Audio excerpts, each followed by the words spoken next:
अब हम लोग कुछ फार्मूला को यहाँ पर लिख लेंगे और देख लेंगे। कुछ फार्मूला जो है आपका ये याद कर लेंगे। जैसे आपका फार्मूला है वृत्त का क्षेत्रफल। वृत्त का क्षेत्रफल क्या होता है? तो वृत्त का क्षेत्रफल होता है pi r square, pi r square. ठीक उसी प्रकार वृत्त का परिधि 2 पाई आर। त्रिज्यखंड का क्षेत्रफल, त्रिज्यखंड का क्षेत्रफल बीच में उसके पहले हम बताए थे वृत्त का जो वृत्त त्रिज्यखंड जो होता है वो कैसे होता है, उसका निर्माण कैसे होता है, कौन से भाग को त्रिज्यखंड बोलते हैं। तो उसका अगर क्षेत्रफल निकालना होगा तो उसके लिए फॉर्मूला है थीटा बटा 360 गुणे पाई आर स्क्वायर। चाप का लंबाई, चाप का लंबाई का फॉर्मूला हो जाएगा तो चाप जो आपका वृत्त के बाद जो चाप बनता है उसका अगर लंबाई निकालना होगा तो थीटा बटा 360 इंटू 2 पाई आर। उसी प्रकार से चतुर्थांश का क्षेत्रफल। तो अब चतुर्थांश क्या होता है, क्वाड्रेंट क्या होता है, यानी कि जो वृत्त होता है, वृत्त बेसिकली 4 भागों में बटा होता है, 4 भागों में बटा होता है, पहला दूसरा 3 4, यानी कि जो वृत्त होता है वो 4 बराबर भागों में बटा होता है। और इसी प्रत्येक भाग को हम लोग चतुर्थांश बोलते हैं, इसी प्रत्येक भाग को चतुर्थांश बोलते हैं।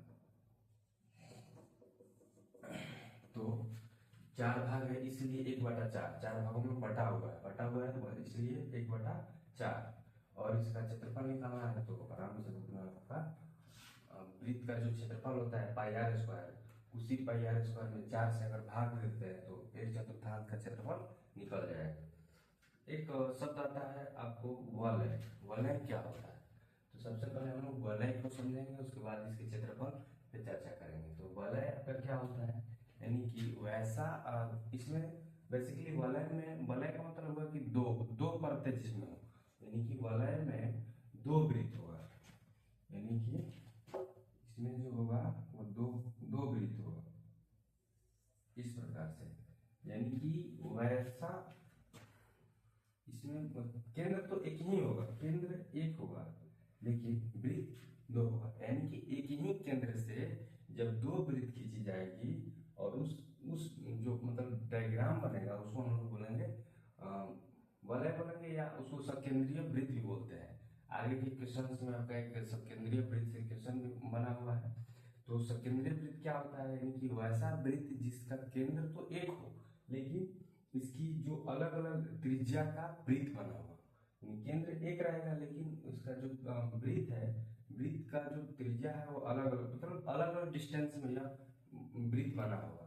तो इसी के बीच का जो ये भाग है इसी को हम लोग वलय बोलते हैं। तो वलय का क्षेत्रफल हम लोग कैसे निकालते हैं?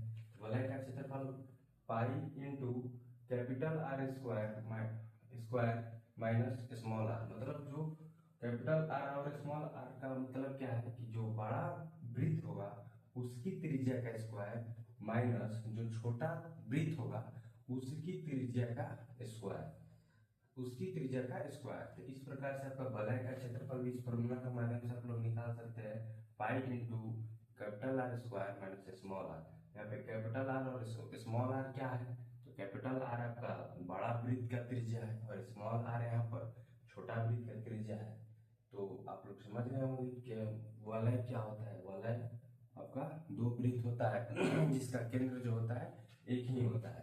तो इस प्रकार से इन फॉर्मूला को हम लोग याद कर लेंगे अच्छे ढंग से, रटेंगे नहीं, डायग्राम के माध्यम से, चित्र के माध्यम से समझेंगे तो समझ में आ जाएगा। तो ये सारे फॉर्मूला जो है आगे की क्वेश्चन में आपको हेल्प करने वाले हैं, इसलिए इसको याद कर लेंगे।